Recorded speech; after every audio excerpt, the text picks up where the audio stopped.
Hello मेरे प्यारे बच्चों, कैसे हैं आप लोग। आई होप आप सभी अच्छे होंगे। आज हम करेंगे non profit organisation class 12th account chapter first का 6 मार्क क्वेश्चन करेंगे बच्चों, जिसमें हम इनकम एंड एक्सपेंडिचर अकाउंट और बैलेंस शीट प्रिपेयर करना सीखेंगे। ये हर साल बोर्ड में आता है बच्चों और ये 6 मार्क्स में आता है। या तो आपको बोलेगा इनकम एंड एक्सपेंडिचर अकाउंट बनाइए, सिर्फ इनकम एंड एक्सपेंडिचर अकाउंट जिसमें एडजस्टमेंट आपको ज्यादा मिल जाएगा। और अगर ये कहेंगे जो भैया इनकम एंड एक्सपेंडिचर अकाउंट और बैलेंस शीट दोनों ही बनाइए, तो फिर आपके एडजस्टमेंट थोड़े कम होंगे। तो मैं एक क्वेश्चन लेके आया हूं, उसमें मैं इनकम एंड एक्सपेंडिचर अकाउंट भी बनाऊंगा और बैलेंस शीट भी बनाऊंगा। और ये मेरा पूरा सीरीज जो रहेगा उसमें आपके 6 मार्क्स के जितने भी क्वेश्चन आते हैं बोर्ड के, वो सभी का मैं सॉल्यूशन कराऊंगा। तो शुरू करने से पहले यार चैनल को सब्सक्राइब जरूर कर दें, जिससे कि जो भी वीडियो होगा सबसे पहले आप तक आएगा। तो चलो शुरू करते हैं। क्वेश्चन है, following the summary of cash transaction of the royal club of the for the year 31 मार्च 2020 है। रिसिप्ट्स एंड पेमेंट अकाउंट दे रखा है 31 मार्च का। तो ये पूरी आपको दे रखे हैं, आपके स्क्रीन पे आ गया होगा क्वेश्चन। तो सबसे पहले बच्चों, जब हम इसके इनकम एंड एक्सपेंडिचर अकाउंट हमें बोल रखा है बनाने के लिए, कुछ एडजस्टमेंट दे रखा है आपको नीचे, तो साथ साथ हम एडजस्टमेंट भी पढ़ेंगे और जो अंदर मटेरियल है उसको भी हम पढ़ेंगे। तो सबसे पहले मैं आपको बता दूं, जो एक्सपेंडिचर में और इनकम में क्या क्या आइटम आएगा, मोटा मोटी में बता रहे हैं। सबसे पहले तो जो आपके रेवेन्यू नेचर के आइटम होंगे, ध्यान से समझिए, रेवेन्यू नेचर के जो आइटम होंगे वही इनकम एंड एक्सपेंडिचर अकाउंट में आता है। रेवेन्यू मीन्स जो आपके बार बार इनकम होता है या बार बार खर्चे होते हैं, सिर्फ वो आएंगे। और कैपिटल नेचर वो होते हैं जो आपके बार बार इनकम नहीं होते या बार बार आप उसके ऊपर खर्चा नहीं करते हो, तो वो आइटम को यहाँ पे आपको नहीं लिखना है। सबसे पहले ये आपको याद रखना है। और यदि ये आपने डे टू डे एक्सपेंस जो भी होंगे सभी लिखेंगे तो आपका आराम से तैयार हो जाएगा। तो हमारे पास क्वेश्चन है, तो मैं पहले पेमेंट साइड में देखता हूँ, फिर एडजस्टमेंट भी साथ साथ पढ़ेंगे। तो रेंट दे रखा है सबसे पहले। तो आपको पता है जो रेंट जो होता है क्या होता है, रेवेन्यू नेचर का आइटम होता है। तो एक्सपेंडिचर में लिखोगे रेंट, टू रेंट। आपके पास में रेंट दे रखा है 16,800। और नीचे एडजस्टमेंट देखिए, रेंट के बारे में क्या बोल रखा है उन्होंने, जो 6 month rent of ₹1400 per month was due both in the beginning of the year and the end of the year। यानी जो 1400 रुपये पर मंथ रेंट है वो 6 महीने का ड्यू है, यानी आउटस्टैंडिंग है। वो प्रीवियस ईयर के भी हैं और अगले ईयर का भी आउटस्टैंडिंग, मतलब प्रीवियस ईयर का भी है और करंट ईयर का भी आउटस्टैंडिंग है। तो बच्चों जो भी करंट ईयर के आउटस्टैंडिंग होते हैं वो सभी उस करंट ईयर में ऐड होते हैं, और जो प्रीवियस ईयर के आउटस्टैंडिंग होते हैं वो सभी माइनस होते हैं। तो इसने क्या बोला है, 1400 पर मंथ है 6 मंथ तक, तो कितने हो गए आपके 8400। तो due both in the beginning of the year and the end of the year, यानी दोनों ही हैं। तो हम करते हैं। तो रेंट आपका जो ये 8400 है, ये बिगिनिंग में भी है एंडिंग में भी है। तो सेम चीज आप यहां पे लिखोगे, add outstanding at the end, end वाले को आपको प्लस करना है, प्लस कर दीजिए।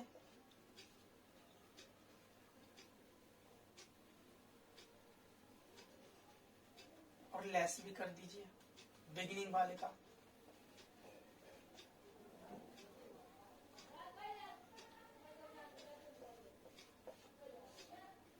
तो आएगा तो वही 16,800। फिर उसके बाद में है हमारे वेजेस। तो वेजेस भी आप लिखोगे, एक्सपेंडिचर वेजेस।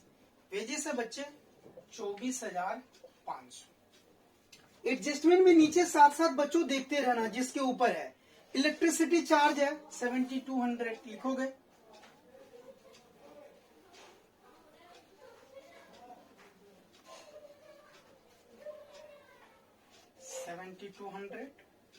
फिर उसके बाद में है आपका ओनोनियम है वो 43,500, ये भी लिखोगे।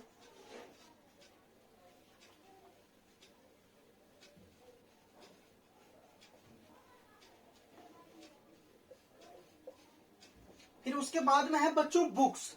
तो आपको पता है बुक्स तो एसेट्स होता है, कैपिटल नेचर के हैं, तो इसको यहाँ पे आप नहीं लिखोगे। फिर है आपका ऑफिस एक्सपेंस, ऑफिस एक्सपेंस लिख दीजिए 45,000 है। फिर उसके बाद में दे रखा है 3% फिक्स डिपॉजिट, जो 1 अक्टूबर को जमा कराया था 80,000 है। तो बच्चों फिक्स डिपॉजिट तो हमारा एसेट्स हो गया, तो वो इसके अंदर नहीं आएगा, लेकिन उसकी जो इनकम है 3% है बच्चों, इंटरेस्ट जो एक्रूड इंटरेस्ट है उसको हम इसके अंदर जरूर लिखेंगे, क्योंकि वो बार बार मिलता रहेगा हमें। तो आप यहाँ पे इसको लिख दीजिए, मैं लिख देता हूँ, कहीं भी लिख दीजिए, बाय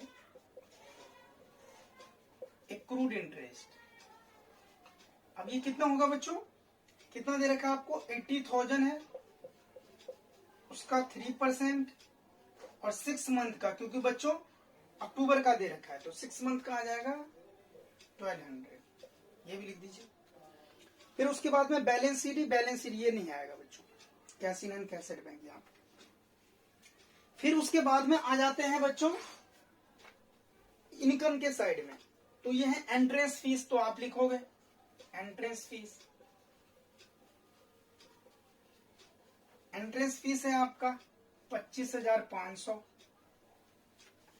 फिर है बच्चों सब्सक्रिप्शन, देखिए जब भी सब्सक्रिप्शन करना तो ये ध्यान से देखना, इसका एडजस्टमेंट आपको क्वेश्चन में जरूर मिलेगा। देखो एडजस्टमेंट में क्या दे रखा है, subscription in arrear in the beginning of the year 3,500 and end of the year 4,500। देखिए सीधा बताया आपको, एंडिंग जो है सब्सक्रिप्शन आपके, आउटस्टैंडिंग कभी भी आप देखिए आपको एंडिंग प्लस करना है, बिगिनिंग माइनस करना है। तो एंडिंग हम देख लेते हैं, आउटस्टैंडिंग एट एंड वो है आपके 4,500 रुपए,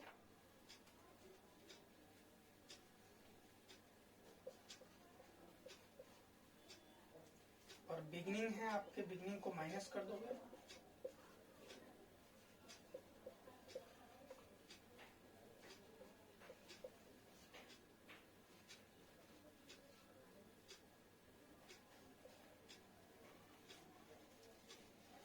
फिर उसके बाद में है बच्चों लिगेसी।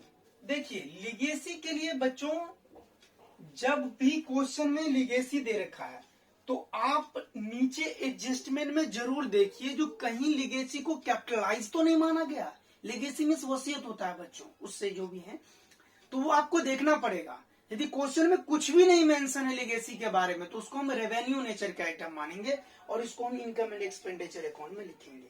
लाइफ मेंबरशिप फीस बच्चों ये तो एक ही बार नाम से ही पता चल रहा है, लाइफ मेंबरशिप फीस है, कैपिटल नेचर का, इसको बैलेंस शीट में लिखा जाता है। फिर है सरप्लस फ्रॉम एंटरटेनमेंट, तो ये तो लिखोगे,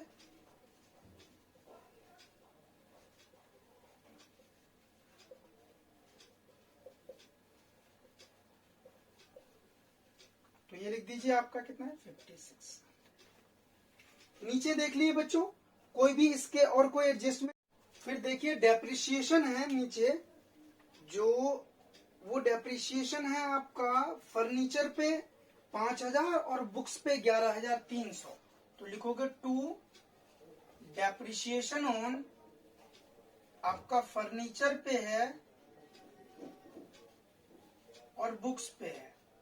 तो फर्नीचर पर है बच्चों 5,000 और बुक्स पे है आपका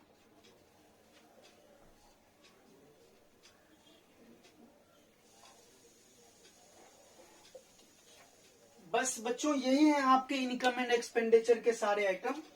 अब हम क्रेडिट को भी जोड़ लेते हैं और डेबिट को भी जोड़ लेते हैं, यानी इनकम जोड़ लेते हैं। पहले कितना है आपका इनकम आया आपका 2,09,800। अब हम देखते हैं एक्सपेंडिचर कितना है हमारा,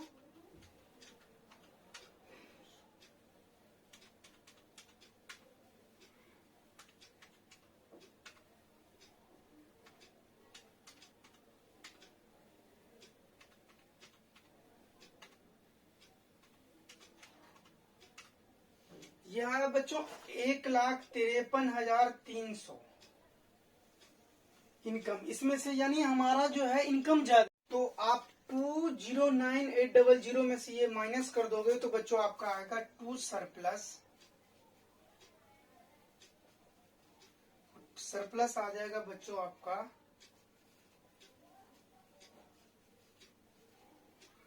एक बार देख लेते हैं, -209800 माइनस 56,500 आ जाएगा बच्चों आपका।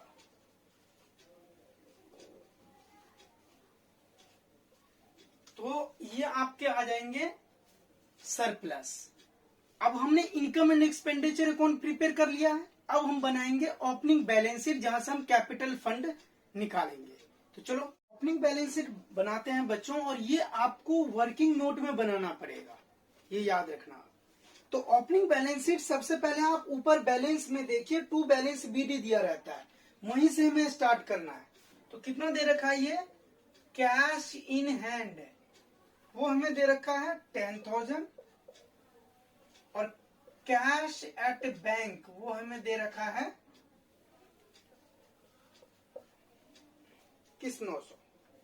फिर उसके बाद बच्चों नीचे देखिए एडजस्टमेंट में, in the beginning of the year club possess book of ₹2 lakh. तो स्टार्टिंग है, स्टार्टिंग में हमारे पास बुक्स कितने का था, 2 लाख का बच्चों। फिर उसके बाद में फर्नीचर था 85,000 का, तो वो लिख लीजिए, ये आपको एडजस्टमेंट में मिल जाएगा। फिर जो भी आपके आउटस्टैंडिंग थे वो सभी को आपको एडजस्ट करना पड़ेगा। तो जो आउटस्टैंडिंग सब्सक्रिप्शन पिछले ईयर का है वो आपका है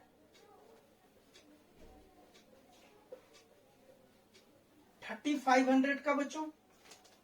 रेंट का जो आउटस्टैंडिंग है वो आपकी लायबिलिटी होगी, वो है आपका 8,400। फिर उसके बाद में बच्चों प्रीवियस ईयर से रिलेटेड और कुछ भी नहीं है, हम क्या करेंगे, इसको क्लोज कर देंगे। और जो भी इनका बैलेंस आएगा उसको बच्चों आपको कैपिटल फंड में लिख देना है, जो भी बैलेंस आएगा। तो चलो ऐड करते हैं, 10,000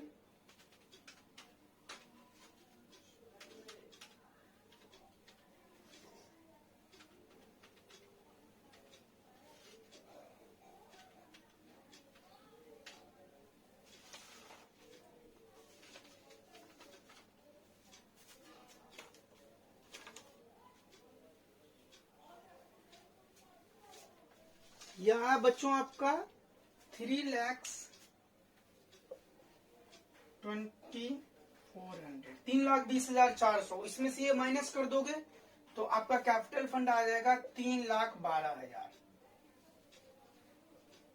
ये आपके बच्चों ओपनिंग बैलेंस शीट हो गया, या आप इसको बोल सकते हो 31 मार्च 2019 का प्रीवियस ईयर का बैलेंस शीट है। तो इसका जो कैपिटल फंड है बच्चों, इसी को हम क्लोजिंग बैलेंस शीट में अभी ट्रांसफर क्लोजिंग बैलेंस शीट बनाते हैं, बैलेंस शीट एज ऑन 31 मार्च 2020। तो आप लास्ट में देखिए बैलेंस शीट ही हमारे पास में दे रखा है, तो उसको हम कर लेते हैं, कैश इन हैंड लिख लो, वो है हमारे पास 24,200। फिर कैश एट बैंक वो है आपके क्लोजिंग 2,000। फिर उसके बाद में बच्चों जो हमारे पास में बुक्स था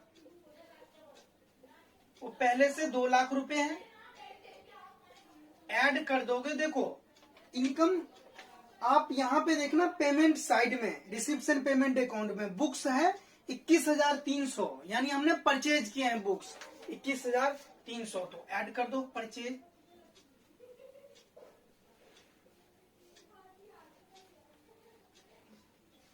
फिर उसके बाद बच्चों इसके ऊपर डेप्रिसिएशन लग गया था, वो डेप्रिसिएशन था हमारा 11,300।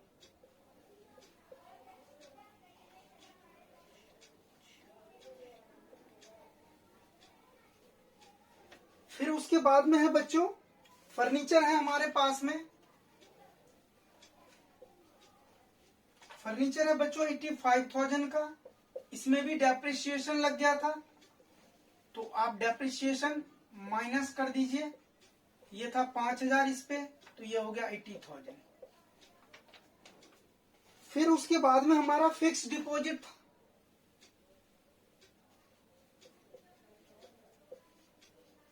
बैलेंस शीट में देखिए बच्चों, सॉरी पेमेंट अकाउंट में देखिए आप 3% फिक्स डिपॉजिट जो है वो 80,000 था, फिर उसमें एक्रूड इंटरेस्ट था, एक्रूड इंटरेस्ट ये 1200 था बच्चों। फिर उसके बाद में देखिए आउटस्टैंडिंग सब्सक्रिप्शन जो क्लोजिंग था वो था आपका 4500, वो भी लिख लीजिए। अब देखिए कोई भी चीज छूटना नहीं चाहिए।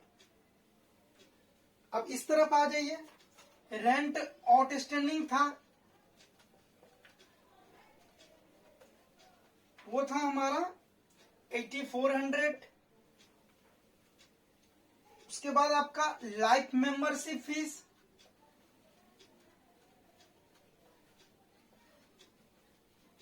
लाइफ मेंबरशिप फीस है वो है 25,000 है आपका। फिर उसके बाद में है कैपिटल फंड,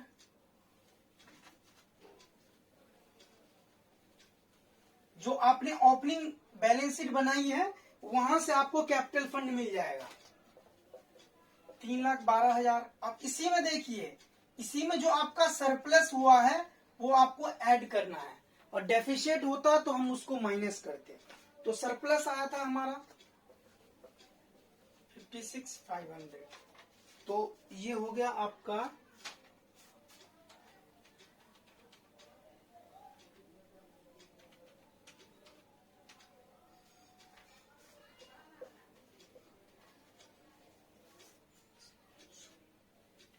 बस, बाकी सारी चीजें हो गया।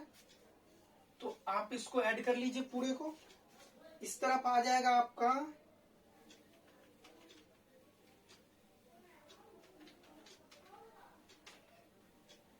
4,01,900, इधर आप ऐड करिए।